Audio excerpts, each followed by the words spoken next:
ஒரு காலகட்டத்துல ரொம்ப கொடுமையா நிறைய கசப்பு பழங்களாவே இருந்ததுனால இது என்னடா இது, ஒரே ஒரு இனிப்பு பழம் வந்தா 100 கசப்பு பழம் வருது அப்படின்னு குழம்பி துயருற்று மெதுவா மேல பார்க்குது.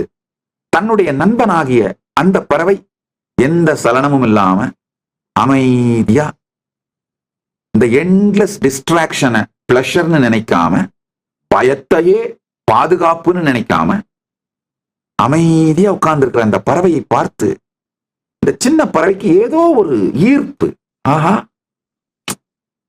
என்னடா இந்த பெரிய பறவை இவ்வளவு சாந்தமா இனிமையா இருக்கே, இது என்ன ரகசியம், இது என்ன?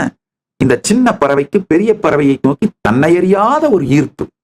பெரிய பறவையும் சின்ன பறவையை பார்த்து கண்களாலேயே தான் இருக்கின்ற அந்த நிலையினுடைய உயர்வையும் ஆனந்தத்தையும் சின்ன பறவை மேல பொழியுது. நல்லா புரிஞ்சுக்கொண்ட